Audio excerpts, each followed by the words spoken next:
Easter Holidays. So Easter Holidays is a poem that was written in 1787 by Samuel Taylor Coleridge when he was 15 years old at Christ's Hospital, his school. It's also one of the first poems Coleridge ever wrote. The poem was included in a letter to his brother Luke, included because Coleridge was unable to spend time with his family during the holiday times like the majority of the other children who attended Christ's Hospital. There was a time when his brother Luke visited Coleridge for a little while in 1785, but he soon moved to the town of Devon in what I assume is the same year. It was the first time Coleridge had ever included a poem within a letter to his family. The poem has a Neoplatonic theme that revolves around one with virtue being able to conquer suffering. So a little background information about Easter holidays. There is actually a short summary of Easter holidays on Wikipedia, but the article only summarizes lines 1 to 3, 12 to 5, 16 to 24, and 31 to 36, as well as the main idea of the poem. Therefore, because the summary is so scant, I will be providing my own first-hand, detailed, line-by-line analysis and summary for the poem. The poem is written in strict sestet meter, with the third and sixth line of each stanza both being indented and rhyming with each other. As the poem is linear, there is really only one summary the poem can have, as the poem has one big message to take from it. So my own summary will follow the idea from the article listed on Wikipedia, as that is what the poem is about. While there may be some overlap of ideas, there will be no plagiarizing of direct phrase. Summary. The poem describes the joys of Easter, but also warning of the future sorrows one may possibly encounter after having lost their innocence, concluding with the idea of virtue conquering suffering. The themes of the poem were heavily influenced by an English writer named John Trenchard and a Scottish writer named Thomas Gordon, who were both members of the Commonwealth Party, or Commonwealth Men, a group of highly outspoken British Protestants who called for religious, political, and economic reforms during the early 18th century. The party condemned corruption and lack of morality in British political life. They theorized that only civic virtue would be the protecting force from despotism and ruin. While nearly all British politicians and thinkers rejected the ideas of the Commonwealth Men, the influential writers of the Commonwealth Party had a powerful effect on colonial British America and American republicanism. The poem itself. Hail, festal Easter, that dost bring approach of sweetly smiling spring, when nature's clad in green, when feathered songsters through the grove with beasts confess the power of love and brighten all the scene. Now use the breaking stages load that swiftly rattling o'er the road to Greenwich haste away, while some with sounding oars divide of sweetly flowing Thames the tide all sing the festive lay. With a mirthful dance they beat the ground, their shouts of joy the hills resound and catch the jocund noise. Without a tear, without a sigh, their movements all in transports fly till evening ends their joys. But little think their joyous hearts of dire misfortunes, varied smarts, which youthful years conceal, thoughtless of bitter smiling woe which all mankind are born to know, and they themselves must feel. Yet he who wisdom's path shall keep, and virtue form that scorns to weep at ills and fortune's power, through the life's variegated scene, in raging storms or calm serene, shall cheerful spend the hour. While steady virtue guides his mind, heaven-born content he shall find that never sheds a tear. Without respect to any tide, his hours away in bliss shall glide, like Easter all the year.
Stanza 2.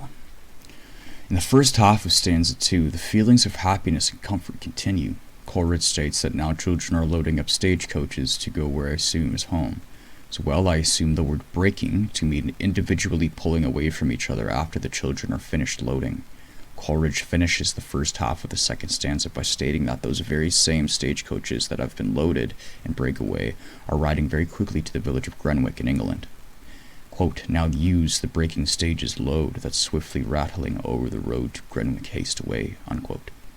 In the second half of stanza 2, the imaginings of happiness and springtime joy continue. Coleridge states that while those youths on the stagecoaches venture back home, just as well some stay, or venture home by boat. The term sounding oars could mean one of two things, or both. When one sounds, or is sounding, water, it means that they are measuring the depth of the water. As well, sounding most likely also refers to the fact of the sound the oars splitting the water make, while all who paddle sing an Easter song. Lay is an archaic Middle Eastern term derived from the Old French lie, meaning song, play, or melody.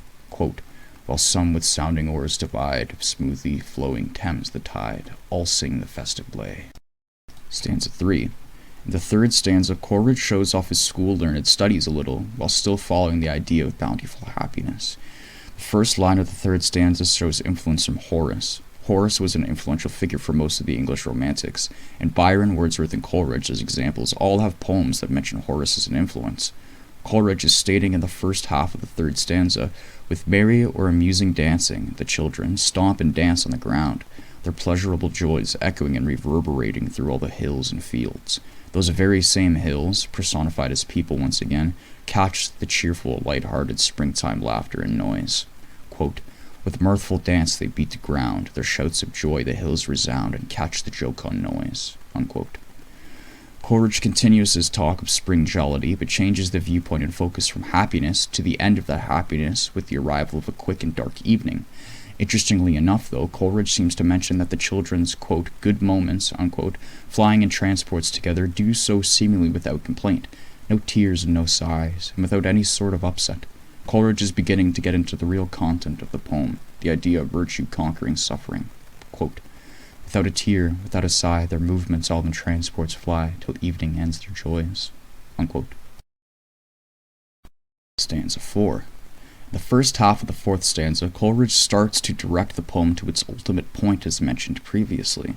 Coleridge states here that the children's hearts, they focus on and see only joy and happiness because of the fact that their innocent youth is still alive. They do not think of the thousands of ways in which extremely serious or urgent and various blows and unlucky pains and misfortune, as a figure, can provide, once again hidden because of the youthful age of the child. Quote, but little think their joyous hearts of dire misfortunes, varied smarts, with youthful years conceal. Unquote. The second half of the fourth stanza, the previous idea continues. The children are not cognizant of their thoughtlessness. They are incapable of perceiving how the figure of woe smiles bitterly because of the events of adult life. Coleridge states that rather all mankind, meaning man and woman, are born to know and feel this bitter smiling woe that those children themselves shall eventually be a product of or to. Quote, thoughtless of bitter smiling woe, which all mankind are born to know, and they themselves must feel. Unquote. Stanza 5. In the first half of the fifth stanza, Coleridge essentially names what his lesson or idea of the poem is, virtue conquering suffering.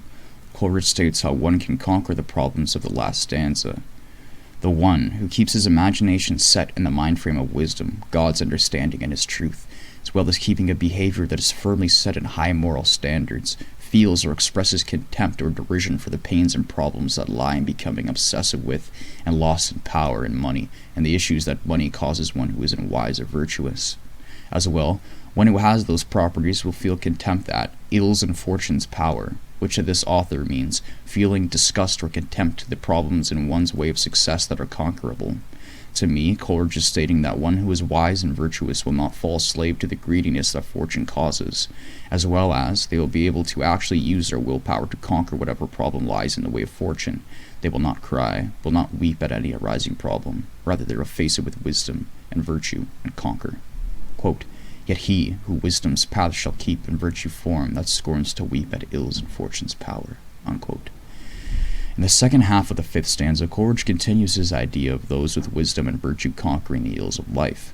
He personifies those issues as natural weather. Coleridge states that One with those properties discussed in the last half of the stanza will cheerfully and happily spend the time, whether in perfect stability, calm, serene, or rampant randomness and torture, raging storms, during any of life's veritable scenes, moments of importance, or everyday life. Quote, through this life's variegated scene, in raging storms or calm, serene, shall cheerful spend the hour.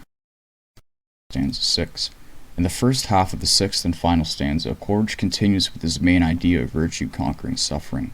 Coleridge states that he who lets his high moral standards guide his mind shall never be weary or shed tears, for they will only find goodness in what arises. They shall only find wisdom when looking at life, never to shed a tear of sorrow.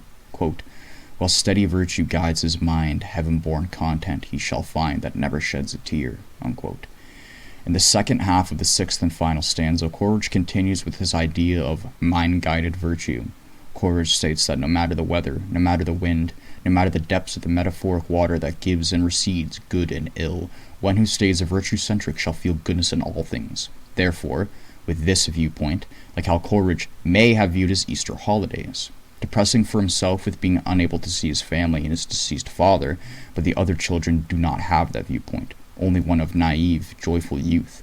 But we have to remember Coleridge was projecting his views with this poem. Coleridge made himself the subject, therefore Coleridge sees his way of making it through his life like he makes it through Easter. Constant thoughts of virtue and seeing the world through the lens of God's wisdom, despite everyone else around him not needing to think so much on the process of happiness or how to view the world in a non-depressing way. Something that is still very much relevant to the youth of this day and age, and always will be. How to find happiness in a free and democratic society, where free will and varying viewpoints can cause one so much pain and sorrow. Unquote. Without respect to any tide, his hours away in bliss shall glide, like Easter all the year. Unquote. Outro. Coleridge's 235-year-old solution to that problem of free will, what you think you become. When you force yourself to see events through a lens of wisdom and virtue, you become filled with wisdom and virtue. And if you see the world and its events in a shameful, cruel, and evil way, that is precisely what becomes of the viewer if they do not house the lens of God's wisdom and one's own virtue in their perceptions.